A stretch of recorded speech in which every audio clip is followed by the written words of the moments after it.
Welcome back, watch people. Now tonight we're going to do something a little bit different, a lockdown special. I know that a lot of you asked me about my interests outside of watches and what else have I done in my life. Well, this evening you're going to get to find out, because on the show with me tonight is one of my friends, a big watchman himself, who I met through the channel, and we've since become quite pally after discovering that we've got so much in common. And that's not just our love for the Rolex Deep Sea Dweller either. Among other things, boxing. And Danny and I had a long chat over Zoom a few nights ago, and I was telling him about my time in the world of professional boxing. And he said, Paul, you just got to tell your viewers this story.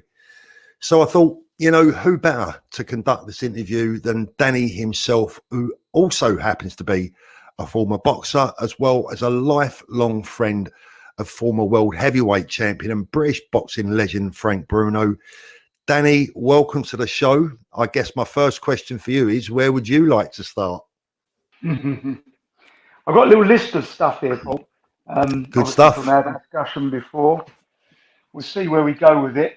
But I guess really a little bit of history. How did you get into it? Where did it all start? How long ago? Where did it all start? Yeah, I mean, well, my love for boxing, I think, really, I found at senior school. Most of the lads in my school, or a lot of the lads in my school, used to box at an amateur club, Rose Hill Boxing Club, which is on the Carshalton, Mitcham, Malden border in South London. I did a bit of boxing there myself, never very good. I had this massive affinity with the canvas, always ended up going to sleep on it. So, I, you know, with a nose like this, I quickly discovered that, you know, I was never really going to be a boxer, as it were, but I enjoyed the training, and a lot of my friends were fighters when I was at school. And listen, mate, you know yourself, we're from similar backgrounds. It's a true working man's sport, and it was something that I grew up with. As I got older, I found myself drifting towards professional boxing. A couple of my good close pals were fighting professionally, good journeyman fighters, and I used to end up at York Hall, Bethnal Green a lot. I mean, that for me is probably, you know, any boxing fan out there, well, it's the home of British boxing in London, really. And I've, you know, traveled to York Hall, Bethnal Green so many times over the years, and I basically just got to meet a lot of people within the world of boxing. And I met a guy one night, I think it was at York Hall. His name's John McDonald, and a lot of viewers will know John from not only the boxing, as he's an MC boxing.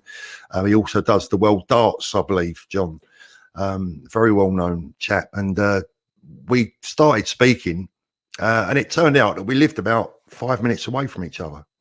In Worcester Park, which is miles from Bethnal Green, so it was ironic. And John knew everyone. I mean, I don't think there was anyone in the world that you needed or wanted to know that John wasn't friends with. And I've got to give him credit and say that he was my introduction, to start with at least, he was my introduction into meeting the people that mattered. And that would have been around 1985, 86, probably, I guess. About the time when the middleweight division was a proper middleweight division. Well, I think a lot of divisions were proper divisions back then. You know, we had, obviously, the heavyweights were doing well, but the middleweight division in particular was, you know, a light. And it was just such an exciting time to be around boxing. I mean, when they talk about football, they talk about the golden era. For me, you know, at my sort of age, and you're only a little bit behind me, Danny, you know, the 80s in many respects was a golden era in the world of boxing. We had so many fantastic fighters, so many great champions in the divisions, and I very much doubt that era will be repeated in our lifetime. It will be hard to match. I believe so as well. What was your favourite weight division? My favourite weight division, without a doubt, was the middleweight division. Probably because I aspired to be a middleweight myself. I was never actually a middleweight, always would have when I was younger, not so much now. I think I'd probably be a cruiserweight these days. But back then, you know, I wanted to, in my mind's eye, I wanted to be a middleweight boxer. I always really came in at welterweight, light middleweight, but I wanted to be a middleweight boxer because all the boxers that I looked up to and admired were mostly middleweights. And that's where I thought I would love to have been, but I was never good enough to be any, No, not even at amateur level, mate. it takes a certain type of person to get to that level.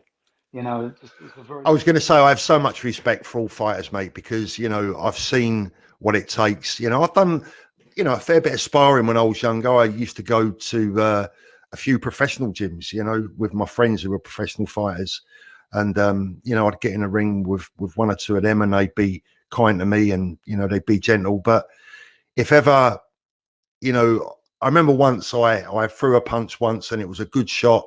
And I caught my mate, and I think he just thought you were being a bit cheeky there, Paul, and he just put me in my place. And it just makes you realise, what it takes to get between those ropes. I mean, it's something else. It's a different planet, a different world.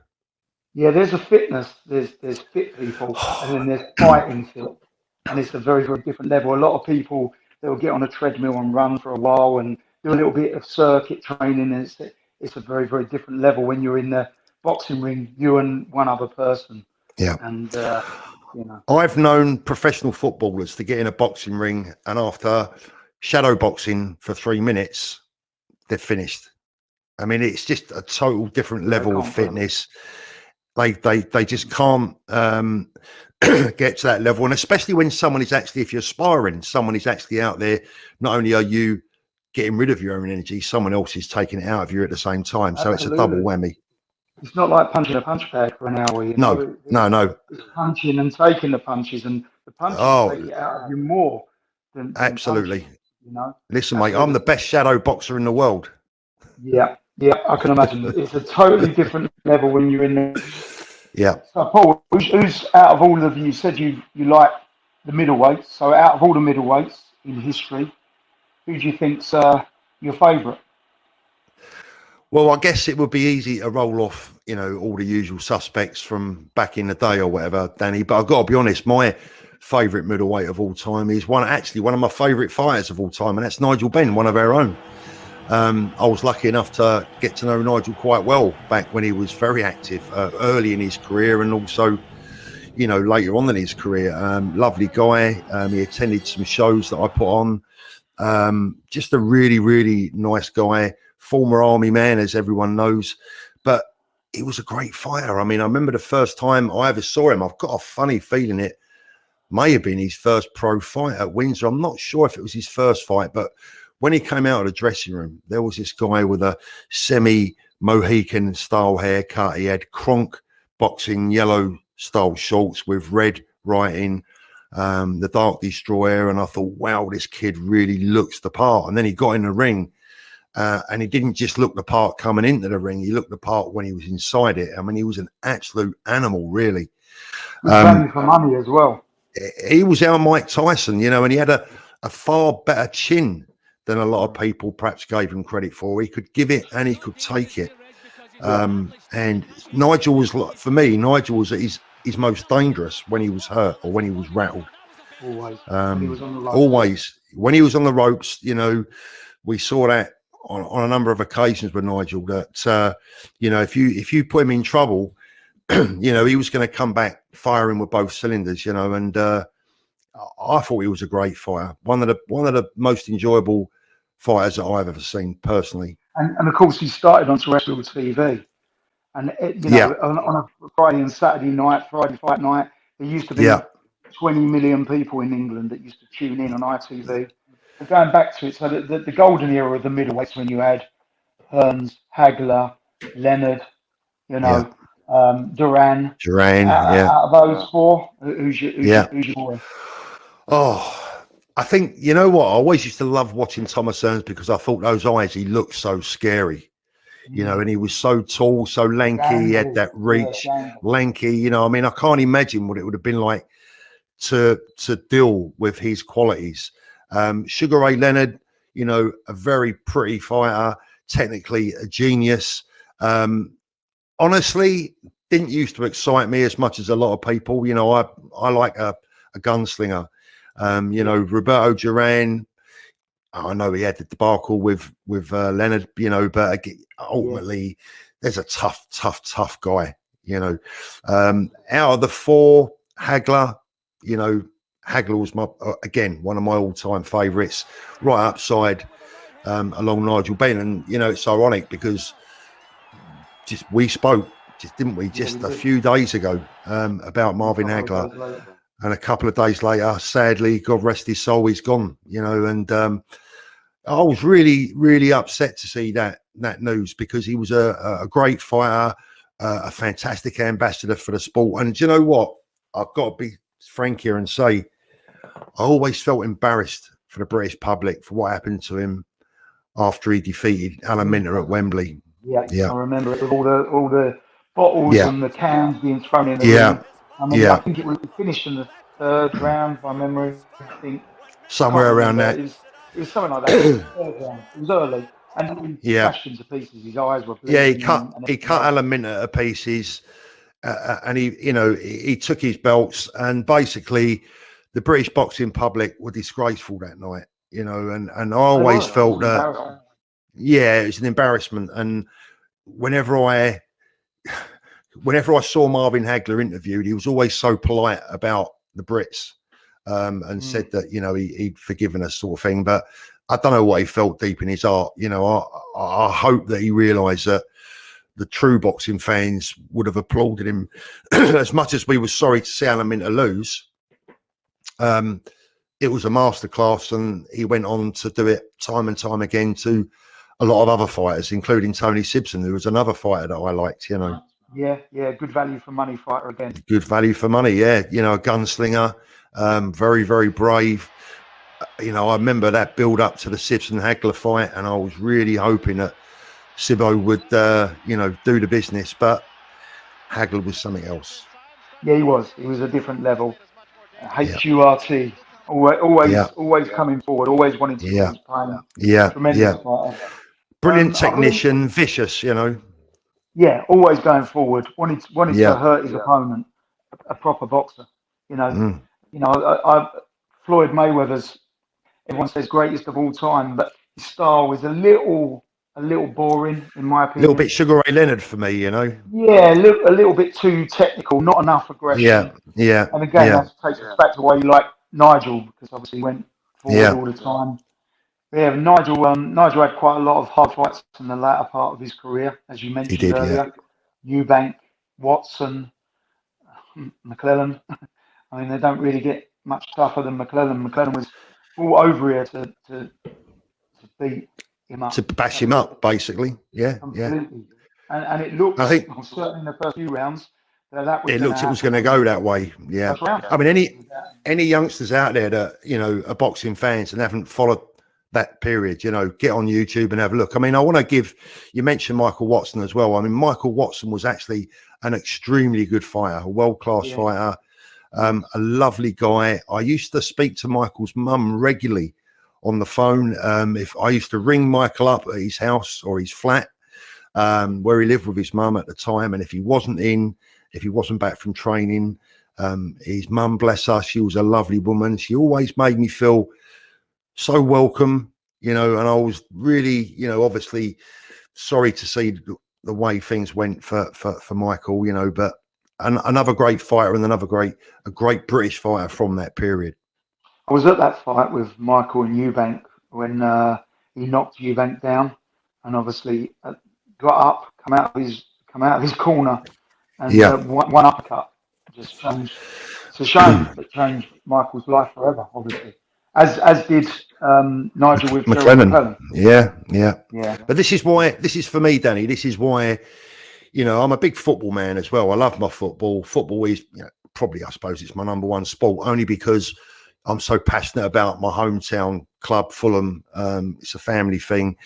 But when I hear footballers talk about short careers, and, you know, they don't get a lot of sympathy from me. You know, boxers truly have short careers. Their earning potential is, you know, look, yes, they can earn big bucks if they get right to the very top. But for every Frank Bruno, for every Lennox Lewis, for every, you know, Tyson Fury, there are thousands of young men up and down the country fighting at small halls, getting peanuts, and scratching a living, basically putting their lives on the line for their family. So they earn, not only do they earn the money, but they earn my respect hands down. Yeah, I mean, there's a big difference, I think, with boxers and footballers. Footballers, no disrespect, some of them fall over, crawling around. They've got a little graze on their knee, and I just remember, like years and years ago, Kevin Mitchell, um, a great fighter, a great British fighter. Unfortunately, never won a world title, but was world title Yeah. ready. He took a fight, and his eye was hanging out, and the referee said in the end, look, no more, and he just wanted to carry on. And he had facial disfigurement from the Distortion. fight, Yeah. Yeah. and Yeah. Yeah. it was horrific. He wanted to carry on, and then you get the footballers sort of rolling around when they get a bit of grass stain on. It's a different sport from them. So I understand you've got a bit of a friendship some years ago with a guy called Alex Steen. I believe he was always had the dark sunglasses on from memory. Boxing promoter Alex thing. Yeah, weren't some. I've got to be honest. I wouldn't want to overcook it. I wasn't a friend, or he wasn't an associate as such. But I met him on a few occasions. I met a guy called Peter Shaw. I don't know if he's still alive, bless him. But what a lovely guy. Apart from my dad, I probably learned more from this guy Peter Shaw than I ever learned from anyone else ever. A real old London guy. As I say, at the time, he was a professional boxing photographer, travelled around the country, knew all the fighters, knew all the promoters. And he said to me one day, Paul, I'm going to introduce you to an old friend of mine, Alex Steen. And I knew who Alex Steen was. He was a promoter, or he was Dennis Andrews' manager, actually, for those that remember Dennis Andrews. I think he was light heavyweight, wasn't he, Dennis Andrews? But he was also a bit of an underworld figure. Was Alex Steen. He had a lot of connections. Let's just say he had a lot of connections. And Peter took me along to his office one day, and it was full of boxing memorabilia, and it was just like a boxing fan's dream. There were belts on the wall. Talking about belts, I think you've got something to show us later, but there were belts on the wall, boxing photographs everywhere, and there's this big guy, big shoulders, dark glasses. He looked like he was out of The Godfather, and he's sitting on the phone. And anyway, Peter introduced me to him. He said, Alex, this is Paul. He's a really good friend of mine. We can trust him. And Paul, this is Alex. And we shook hands and we got speaking. And all of a sudden, there was a payphone in his office. And it struck me as being a bit weird that there'd be a payphone in someone's office, because this is obviously someone that was doing quite well for themselves.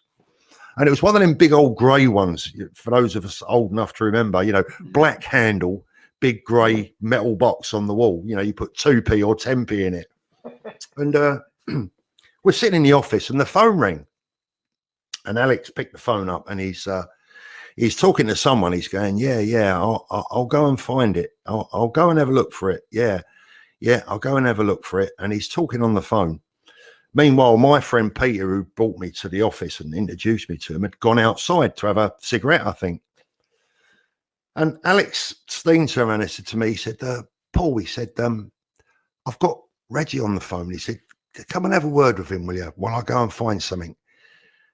And he was talking about Reggie Cray. Reggie Cray was in Parkhurst at the time.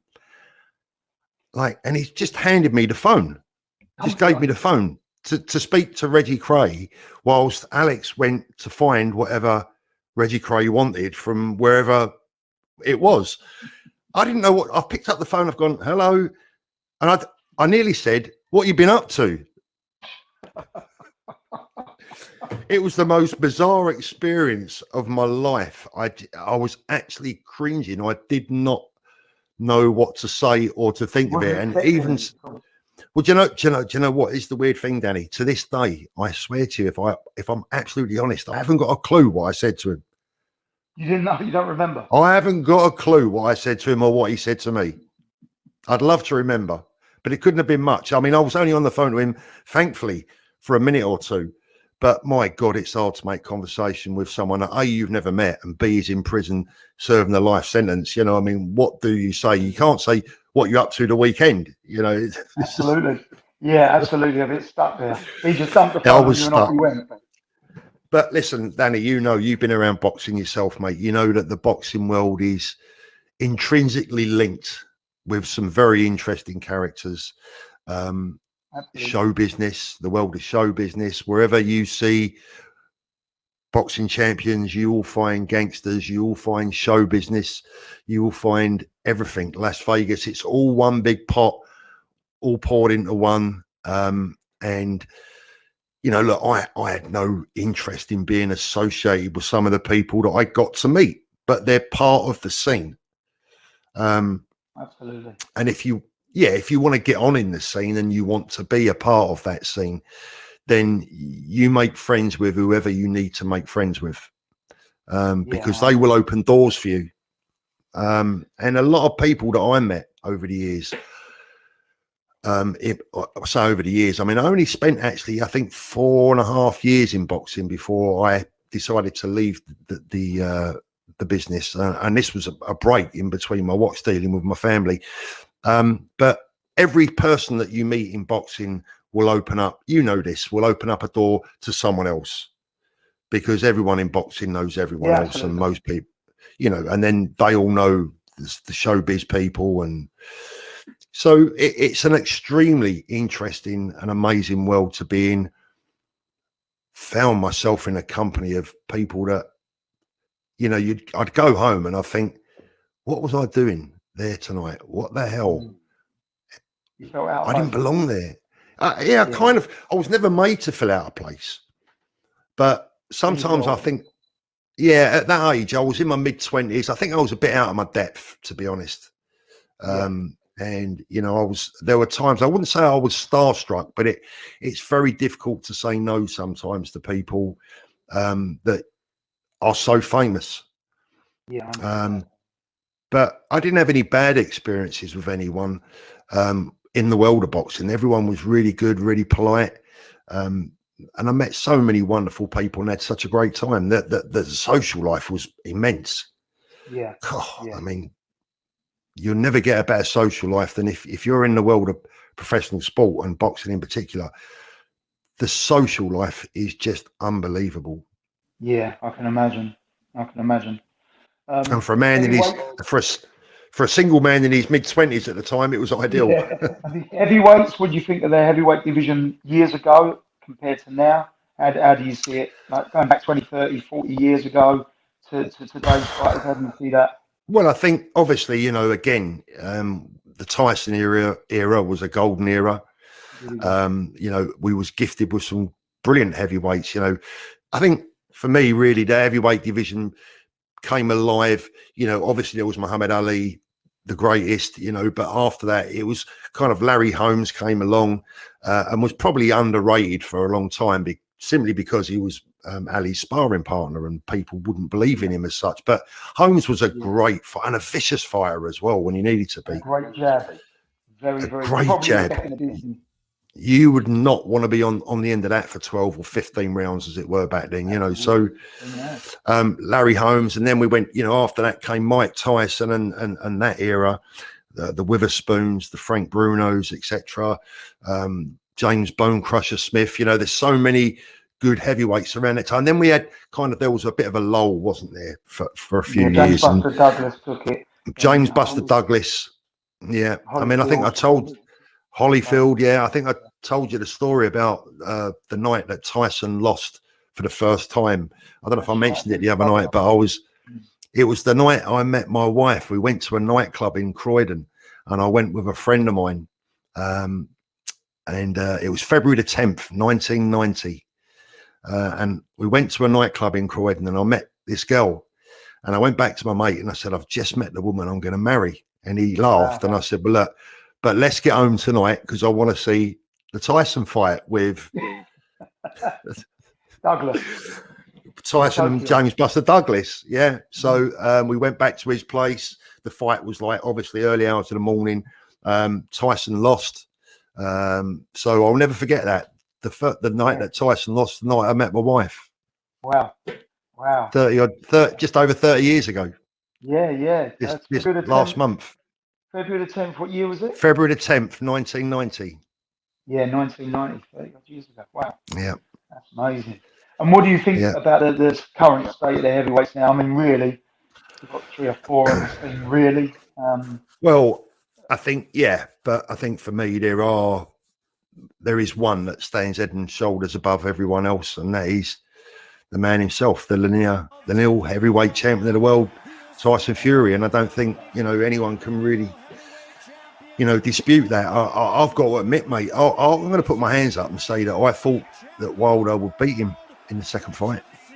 Yeah, he was talking a good fight, wasn't He was talking a good fight, and the way he put Fury down, that Undertaker punch.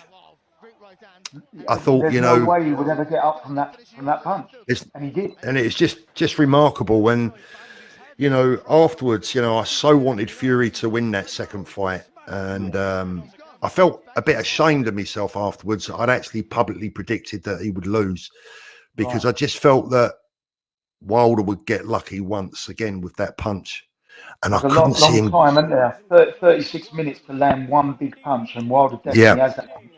Yeah. And although he's wild, and Wilder, I know he's wild, and he slings and he throws them from all different ridiculous angles, but it really wasn't until that fight came along that I actually truly appreciated what a magnificent, not only a magnificent fighter, not only has he got a magnificent chin, but his technical ability is immense, and he is up there with the.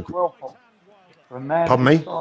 For a man of his size, 6'9". I mean, it's I mean, he fights like a middleweight, and it's crazy. So I can only predict. Look, I have no axe to grind with Anthony Joshua. I'm glad he's heavyweight champion of the world himself, but I was disappointed with Joshua. I thought he kind of like blew his cover a little bit against Andy Ruiz, and I think that was. I'm not sure he's ever going to get over that loss. No, I think he's become a little bit gun shy since that. I think he's a tremendous ambassador for the sport. He's a tremendously fit guy. He's fast, he's powerful. I do think his chin could be a little bit on the suspect side if he's and Tyson, although not the biggest puncher in the world, he's still a natural 19 stone guy that's fairly quick, punches and he's accurate. He's accurate. He's got a good jab. He might not sort of get that one knockout punch in, but 2-3 punches, and when he does see an opening, he does generally. And they're all on the button as well. They're all where he wants them to land. I think look, who am I to speak? I predicted that Wilder would beat Fury in the last fight, so I'm no boxing pundit, but I think the fight lasts as long as Fury wants it to last. I really do. I see a lot of Frank Bruno in Anthony Joshua. I know that a lot of people might say, what are you talking about, Paul? But I actually do. There's a bit of a rigidness there, a bit of a stiffness about Joshua, I think, from the waist up. He's probably a better mover than Frank, but I know Frank's a good friend of yours, so no offense, but at the end of the day, I think we all know that what Frank's shortcomings were ultimately, and I see the same thing in Anthony Joshua, unfortunately. But look, he's been great for the sport, brought a lot of youngsters into the sport. He's a good ambassador. He lives a clean life from what I can see, and that's the main thing, because it is important that these guys are good role models. Really important. Going back to boxing again, the toughest fight you've ever seen? Can you remember? What would you say the toughest fight was? McLennan Ben. Vicious fight. Yeah. Look, Danny, there are others, aren't there? Right. We can go back and off the top of my head, but look, that fight again involved someone that I really, really wanted to win. I had an emotional investment in that fight. And there was a sense of patriotism as well, because Nigel Benn, a great patriot, by the way, and ultimately I was desperate for Nigel to win that night, because they brought McLennan over as the mini Mike Tyson, to bash him up, and to basically no chance to win that fight. Nobody gave him a chance. Nobody gave him a chance. And if anyone hasn't seen a documentary, by the way, about Fight of their lives. Fight of their lives. I mean, honestly, guys, watch that documentary and what you'll watch it more than once. I think I've watched it half a dozen times, Danny. You know, it's a work of art, that documentary. And sad at times as well. Very sad at times, you know. It's very sad at times. I don't think Nigel was ever the same after that fight. I don't think he ever fought the same. Danny, I'm going to say something now that might upset a few people, but I'm going to say it because I always tell it as it is. You know, I think Nigel is a human being. Absolutely. I think he's a nice human being. A lot of things were said about Nigel by McLennan's family afterwards, and you know, things weren't so clever. If it had been the other way around, I'll just say I'm not sure there would have been so much sympathy for Nigel. Absolutely. I mean, there was things said at the end of the fight which I think Nigel might regret. You know, rather in the me type of thing.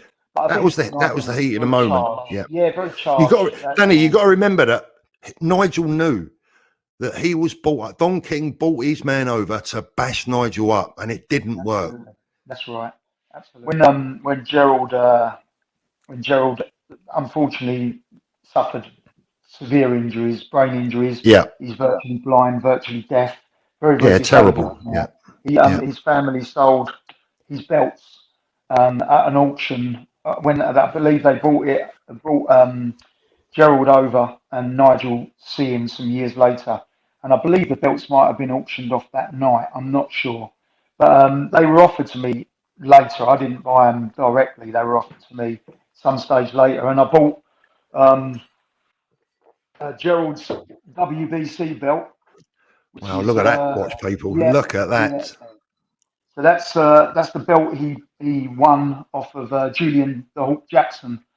Knocked him out very surprisingly, because Julian Jackson wasn't a bad fighter, was he? Yeah, no, he was a serious puncher. I mean, pound for pound. And this is the belt, the WBO world title belt that Gerald beat John Mugabe in the first round. The Beast. Some years before the WBC. That was it, the Beast. I think you can see John the Beast Mugabe. Yeah. You know, we was talking about one of my proudest things that I've ever achieved, a bit of a silly thing really, but one of the proudest things that I've ever achieved, mate, was back in those days. There were so many champions and they were all so good. And nobody really sort of like, you know, who recognizes this person as the best heavyweight, who recognizes this person. And we had the WBA, the WBC, the IBF. It was just crazy. So I set up this organization to say, look, this is who the fans of boxing recognized as the number one in each division. And I actually made it into the Ring magazine, which was like the Ring magazine. Yeah, I was in, I think I was in the British Boxing Border Control yearbook for 2 or 3 years running. I was often in Boxing News, but the Ring magazine was the creme de la creme. What year would that have been? It would have been about 87, I think, 87, maybe 88. The sad thing is, Danny, I've absolutely no idea what month it was. I'm not even positive what year it was. I mean, the fact that I didn't keep at least one copy is an absolute crime. But look, I'm in my 20s. I'm hanging around with just about anyone and everyone from the world of professional boxing on a daily basis. It just was another everyday occurrence. Yeah, it's not until now that you look back and you think, God, I wish I'd have kept some of this stuff. You have many photographs of the time back in boxing? A few, mate, but very, very few, because, you know, we're talking about pre-mobile phone times. Yeah, of course. Now you know, we weren't walking around with these. You know, I mean, I talked about my friend John McDonald. He was also a photographer. Peter Shaw, a photographer. You know, they took a lot of pictures, but back then it was back off to their studio on a roll of film, and then if you saw them a couple of weeks later, they might have an A4 copy for you if you wanted it, you know. So I mean, I had pictures taken, but you know, I'm not going to sit here and name drop for the next 10 minutes, but there wasn't many people that weren't worth knowing back in the day that I wasn't photographed with at some stage. But where they are, mate, God only knows. Yeah. So Fury and AJ, prediction: who's going to win? How are they going to win? And how far do you see it going? Well, as I said a little while ago, I think Fury wins when he wants to. And I think that will probably be. Well, it depends what mood he's in, doesn't it? I mean, like ultimately, he's a master. If I had to take a punt, if someone said, "Look, put your house on it," I think the first time that Fury decides he's going to land a combination of salts, whether that's 2 or 3 or 4 punches, I think AJ will find himself in trouble. So I think probably 4 or 5 rounds. Okay. A knockout or stoppage? I think he'll stop him. I mean, whether it results in the referee counting him out or not, I pretty much doubt that, because I think that the way boxing is these days, the referees quite rightly take a bit more care of the fighters than they have done in, sadly, years gone by. As the referee did quite rightly with Wilder. Just on that subject, I want to say that I believe I've watched that fight so many times. And that decision, I think that was one of the finest decisions that I've ever seen from a referee. Yeah, I thought the referee was fantastic in that fight, and I thought he was fantastic in the second fight with the stoppage. I thought the stoppage was right. I thought that the argument about the towel coming in was all nonsense. He stopped Wilder from potentially taking a career-ending shot. Absolutely. It was definitely the right decision. Definitely the right decision. His life was in danger at that time. Yeah, I believe so. I mean, his life was in danger. He can blame whatever he wants. A heavy suit, the gloved in. I believe that Fury won the first fight. Yeah, I do. Yeah, and convincingly won the second fight. I don't really understand why they're going to have a third. To be fair, I think they should just do no, I don't. No, all of the sidelines and just go for AJ Fury, which is what the whole country wants to see. In fact, and the biggest thing is, Danny, I think Fury has beaten Wilder in psychologically before they even get in the ring now. I don't think Wilder thinks he stands a chance. Yeah. What do you think of the likes of Conor McGregor and things coming into boxing now? Talking about now fighting Manny Pacquiao. I've got to be honest with you, mate. Probably not going to be popular for saying this, because I know there's a lot of Conor McGregor fans out there, but I'm not really one of them. And I don't really think it does. Manny Pacquiao was a great fighter, an ambassador for the sport in his own country.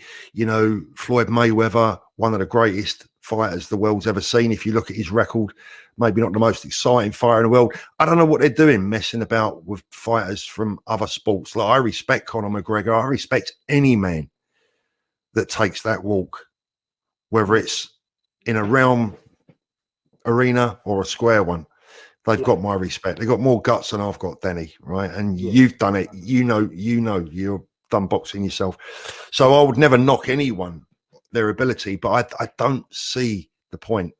That's the point, obviously, but I don't see the excitement from the fans. I mean, I could barely be bothered to watch McGregor Mayweather. Yeah. Because I knew what the result was going to be. I mean, it was Mayweather whenever he fancied it. Absolutely. And I think they deliberately, I shouldn't say this, but I think they deliberately dragged it out because of the advertising in between the rounds. I mean, that there's a lot of money in that for everyone was watching it. It was a big. It's a farce. It's a farce. I mean, I wouldn't pay for that stuff because, to me, whilst paying the fighters every respect that I could possibly pay them, I feel to a degree that that's kind of disrespecting the fans that are paying the money. Yeah. Conor McGregor's not even the best in his weight at MMA, so how is he ever going to beat? But listen, when you see the watches that Conor McGregor wears, mate, good luck to him. Good luck to him. Just bought a Jacob, hasn't he? Yeah. Conor McGregor, if you watch this, I'm calling you out. Come on my show, and I'm calling you out, Conor. Come on the show and show us all your watches. Or I'm coming to get you. Are you wearing tonight, or are you not? No watches tonight. Deep Sea Sea Dweller. What we got? James Cameron. I put mine in the safety deposit box today. So I'm wearing. Yours has gone today. Lovely, mate. It's gone away for a few weeks, but So Paul, let us know a little bit about your involvement in boxing going back a few years. How did it start? Well, as I said, I met this guy John that lived just around the corner to me, and he started introducing me to a lot of people within the world of boxing, promoters, fighters, etc., etc. And I kind of wanted to be a bit like I do on YouTube today with watches. I wanted to be a go-between between the followers of boxing, people that just went to boxing on a regular basis, and bring them closer to the pros within the sport. And I set up this organisation that did just that. I was involved in promoting shows, selling tickets. I was really lucky because, at the time it was Frank Warren versus Mickey Duff. Frank Maloney would come in and be the man behind Duff and Warren, and he wanted to get in and get on the big time. But I was quite friendly with everyone. I worked with all the promoters in some capacity or another, promoting their shows, helping to sell tickets, getting the public involved with the sport itself. And it kind of a fan's ambassador, if you like, which led me to, it opened so many doors for me, mate. I ended up on the board of the IBF UK, the International Boxing Federation that everyone knows, the IBF. They actually set up an IBF UK way back, probably about 1988-ish, there or thereabouts, and they invited me to be on the board of the IBF UK, which I did. That didn't actually last too long because the organisation kind of splintered and it all went a bit wrong for them at that time. But yeah, I mean, just about anything and everything that you can think of really within the sport, dealing with fighters, helping them with their PR, helping them with the media, just anything I could do. I put on a few shows, a few boxing evenings where I'd bring former and current fighters to meet the public. I brought over Roberto Duran from the United. He was living in the United States. Brought Roberto Duran over for a week. Took him everywhere. Took him to the Frog and Nightgown in the Old Kent Road. That was an experience. Ernie Shavers, we brought over Ernie Shavers for a week. Big old heavyweight. I think he was the first guy to knock down Cassius Clay, Muhammad Ali. Monumental man, a beast of a man. Powerful puncher. Powerful puncher. But yeah, I mean, that was basically it. It was a middleman between the sport, the media, and the fans of boxing. And the boxing world's full of characters, mate. I mean, it's just a remarkable business to be in. And every character is larger than life. It really is like living in a Hollywood cinema at times. Yeah. And mentioning cinemas, Paul, you used to have to watch the big fights in the cinema. Live TV like we've got now. If there was a big fight on, mate, yeah, you'd find me in Leicester Square, 2 o'clock in the morning for a 2 o'clock kickoff. Half the cinema smoking, the other half non-smoking, and if you was lucky, smoking on the left, non-smokers, and if you was lucky through the smoke, you might catch the left hook. I mean, that's what it was like back in those days. But it was a great time, great period for boxing, a great period for me. As I say, I think 4.5 years I had in the sport, achieved pretty much everything I wanted to achieve. I did actually apply for a promoter's license once. I was encouraged to do that, to apply for a promoter's license. I didn't actually end up getting it because I decided against it before it was approved by the British Boxing Board of Control. And I'm pleased I didn't, because then I would have had to have started, being a little bit more politically correct and aligned to certain groups rather than others. I like Frank Maloney. I worked with Frank Maloney a lot. A Millwall fan, good old Millwall fan. I'm a Fulham fan. Frank's Millwall. We used to rib each other about the football. And, I knew Frank really well and spent a lot of time in his company. And I was really, I don't know if I was happy or sad with what happened with Frank, because he's now Kelly Maloney. I'm happy for Frank if he's happy. Absolutely. And I'm sad that if he wasn't happy when I knew him, that he was sad, because I knew Frank as a nice bloke.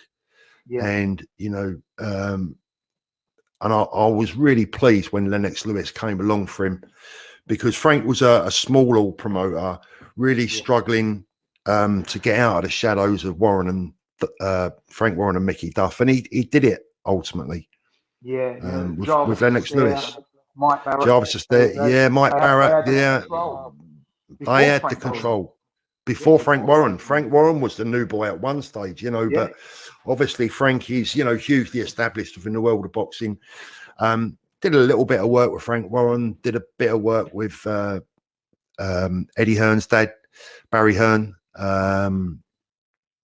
So yeah, I worked with them all, mate, over the years, not massively. And look, you know, I'll be honest with you, mate. If I walk past some of these people tomorrow, would they recognise me or know me? I don't know, maybe not. You know, these were fleeting moments or fleeting meetings or fleeting business transactions. They were big names to me. I was nothing to them. So, you know, I mean, people like Nigel would remember me, obviously, because we spent a lot of time, or quite a lot of time, in each other's company. And there are other fighters that, you know, I got quite close with. Terry Marsh was one of them. John Conte was another. John became a good friend. Lovely guy. You know, that number of fighters over the years. But I think the best was after the shows, after York Hall, Bethnal Green, the parties. We used to go to, there was a restaurant called the Phoenix Apollo over in Leighton, Ilford, Leighton Way. And, oh, mate, the parties that we used to have in there and the people that would turn up. You know, you'd be standing there. I was in there. Benny Hill came in one night, you know, and we ended up going to Benny Hill's birthday party. And I'm like, I had my mate with. Listen, mate. Honestly, it was crazy. I had a mate with me who was, and he's a lifelong friend of mine. Very, very close. I've been with him. He's a lovely, loyal, kind individual. And I used to take him along sometimes just for the crack because he enjoyed it. And he was with me that night. And the next day he rang me up. He said, Paul, he said, I can't believe it. He said, how can I go back home and tell the lads that I was at Benny Hill's birthday party last night? They're never going to believe me, you know. And it's just, it was, you know, all the restaurant was full of paid free girls from the time. It was, Benny Hill girls. Yeah, you know, I mean, he was actually, funnily enough, he was just like in real life. Certainly at his party, which was held at the Phoenix Apollo. He was just like he was on the TV. One time, it was in a newsagent's in Hornchurch, and I met him. He was in the newsagent's, and I shook his hand. Only because like I was young at the time, I'm going back years. Apparently, he had all the money in the world, this guy, and he used to go on holiday to Hornchurch in Essex. He had a lady friend there, I believe, and he used to stay with her some years ago. Yeah, I met him one time. It's very strange. I'll tell you what, Daddy, you mentioned in a meeting in a newsagent. So I've got to tell you this, it's not boxing related, but it's the time I made myself look probably just about as stupid as you could ever be. Okay. So I've gone into a newsagent one Sunday morning and there's a lad standing in front of me. I say a lad, a man standing in front of me. And I've looked at him and I thought, oh, blimey, I know you. It's one of my old schoolmates, right? So I've tapped him on the shoulder. I've gone, I know you, didn't I? We went to school together. And he went, no. I said, no. I said, come on, look, it's Paul. Paul Forbes, you remember me from school? We went to school together. He went, no, mate, we didn't go to school together. And now I'm thinking of what's going on. I've not got this wrong. I've definitely know this guy. And I know him well, right? And I don't know why, but I wouldn't leave it. I've said to him, are you sure you don't recognise me? You must recognise me. We went to school together, for God's sake. Glastonbury Road, Malden. He's gone and walked out. I've gone back in the car and I'm sitting there scratching my head and I suddenly realised who it was. It was one of the kids from Grange Hill.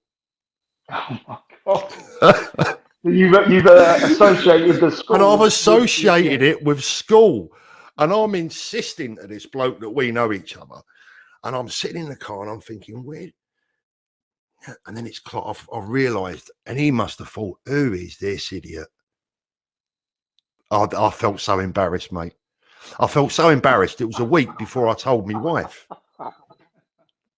Well, Danny, I said, we'll probably chat for about half hour. We're into an hour and a half nearly, so we better start to wind it up before everyone gets completely bored stiff of us both. But I've really enjoyed chatting to you again, mate. And thanks for, offering to give me the opportunity to tell me story about my time in professional boxing. Yeah, I loved it. I wouldn't change a thing. I did the same thing in football as well. I spent 5 years in professional football as well. That's a story for another time. So, maybe one day we'll talk about that. But as I said, thanks for giving me the opportunity to tell that story. I'm sure the viewers enjoyed it. And I wish you all the best. We'll no doubt speak very soon. And you'll be telling me what watch you've bought next.